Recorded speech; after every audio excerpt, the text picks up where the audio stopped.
Will examine. అదే అక్రమాలు కొట్టడం ఒక యాంగిల్, కిందన కూడా ఫ్రీగా పోవడం రెండో యాంగిల్. ఇక్కడ కొల్లేరు వరకు ఈ నీళ్లు వెళ్ళడం, కొల్లేరులో ఎప్పుడైతే ఫుల్ గా వాటర్ వస్తుందో అక్కడి నుంచి బ్యాక్ వస్తుంది. అక్కడి నుంచి ఏదైతే అవుట్లెట్ ఉందో కిందన సముద్రంలో కూడా పోవాలి. అది కూడా చెప్పాం.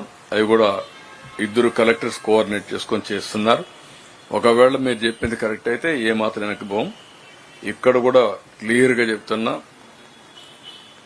మళ్లీ విజయవాడలో ఇలాంటి వరదలు పునరావృతం కాకుండా గట్టిగా చర్యలు తీసుకుంటాం. బుడమేరు ఆపరేషన్ స్టార్ట్ అవుతుంది. దాన్ని ఏ విధంగా చేయాలనో చేసి భవిష్యత్తులో ఏమాత్రం ఇబ్బంది లేకుండా చేస్తాం. క్వశ్చనే లేదు. ఇంకా ఇది మంచి పద్ధతి కాదు. 2,03,000 కుటుంబాలు, ఎంటైర్ గవర్నమెంట్ ఇక్కడే కూర్చొని వాళ్ళకి జరిగిన నష్టం బాధపడుతూ ఇంత అవస్థపడాల్సిన పని లేదు. కొంతమంది స్వార్థపరుల కోసం ఇన్ని త్యాగాలు ప్రజలు ప్రభుత్వం చేయవలసిన అవసరం లేదు.